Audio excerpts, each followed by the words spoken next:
Hello everyone, this is Venma Pehan. Today I will be explaining Amazon VPC and how we can create a custom VPC with subnets, internet gateway and route tables. So here we go. What is VPC? VPC stands for Virtual Private Cloud. It's basically your own private network inside the AWS. You get to control IP addresses ranges, subnets, security and routing. You can think of it as having your own personal data center but running in the AWS cloud. So when you first create an AWS account, AWS gives you a default VPC which is ready to use. But in real world projects, we usually design our own custom VPC. That way we have better control over the networking, IP ranges and security policies.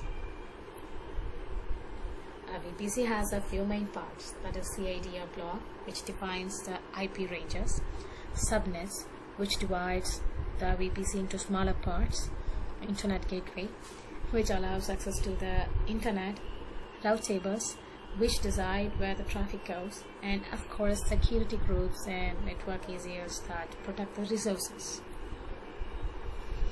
The first step is creating the VPC itself.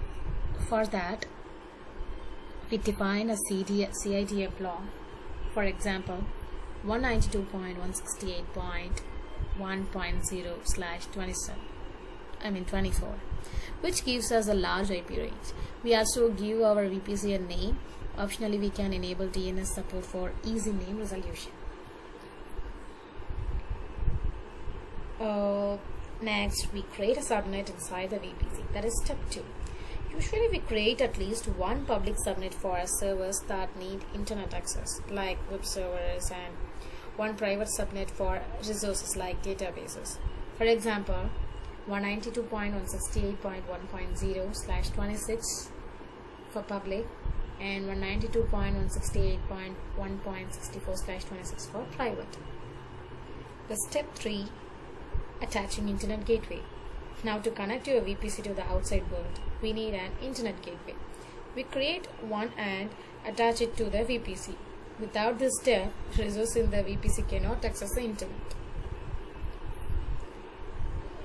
Here's what is the final, once the internet gateway is attached, we configure the route table. For the public subnet, we add a route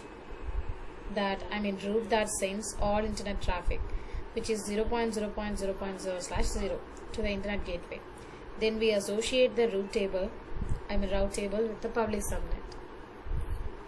So the final step looks like a VPC with IP ranges 192.168.1.0.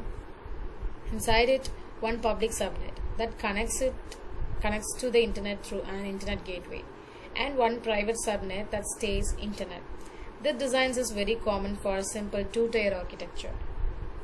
So to summarize, a VPC is private network inside a AWS. A customer VPC gives you a better control. The steps to build one are create a VPC, create subnets, attach an internet gateways, and configure the route tables. Almost all AWS architecture starts with this foundation. Thank you.